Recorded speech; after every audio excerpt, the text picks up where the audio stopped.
Imagine standing on the brink of a war that has raged for centuries, knowing that only you can bring peace. No pressure, right? Now picture being a vampire princess, whisked away to marry a complete stranger. Not just any stranger, but the alpha of a pack that has sworn to rip your kind to shreds. You're the prize in this high-stakes game of survival. This isn't a fairy tale romance. It's a desperate attempt to end a centuries-old blood feud. Misery becomes a pawn in a political game, a living treaty between two mortal enemies. But in this brutal, blood-soaked world, could love possibly bloom? Or will betrayal be the only thing waiting at the altar?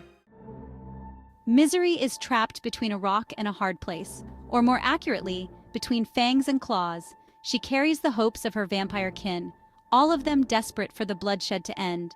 On the other side, she faces the fiery distrust and deep scars of the werewolves, still haunted by centuries of betrayal.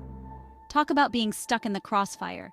She must navigate deadly prejudices, prove her loyalty, and battle the shadows within her own soul.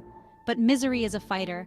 To her, this union isn't just a marriage, it's a rare chance to forge peace between two warring worlds. Before we continue, if you're enjoying the content, hit like and subscribe for more insightful summaries. One of the most compelling aspects of Bride is how it delves into the true nature of diplomacy. It's not just about treaties signed in blood or tense negotiations in shadowy chambers. It's about the small, everyday moments, those fleeting interactions that can either ignite war or start the healing. It's about listening, understanding, and finding that fragile thread of common ground we all share. Misery and her new husband, the Alpha, certainly don't begin on solid footing. Their relationship is tangled in suspicion, and fear runs deep on both sides.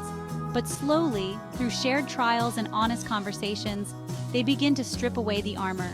They start to see each other not as enemies, but as individuals.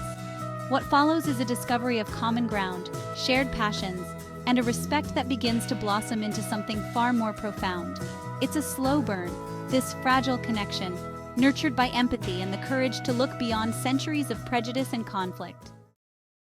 Peace, especially one born from the ashes of a generations-long war, never comes without a price. It demands sacrifice. In Bride, that sacrifice comes in many forms. For Misery, it means leaving behind her home, her family, and everything she's ever known to live in the heart of enemy territory. It means swallowing her pride, silencing her own desires, and putting the greater good of her people above everything. Imagine being forced to constantly choose between what you long for and what's best for those who depend on you. That's the crushing weight Misery carries on her shoulders every single day. But Bride reminds us that sacrifice isn't always about what you give up. Sometimes it's about choosing what you're willing to fight for, even when the odds feel impossible. It's about clinging to hope, even in the darkest moments, and daring to believe that a better future can be forged from the ruins of the past. One of the things I love most about Bride is how it turns the enemies to lovers trope on its head. It's not just a love story between two people, but a story about two worlds learning to coexist. We see this transformation not only in the evolving relationship between Misery and the Alpha, but also in the subtle, quieter moments when vampires and werewolves finally get the chance to meet without tearing each other apart. We watch as unlikely friendships bloom, long-held prejudices begin to crumble, and a new understanding rises from the ashes of old grudges. These bonds, forged through hardship, are a powerful testament to the strength of empathy and shared experience.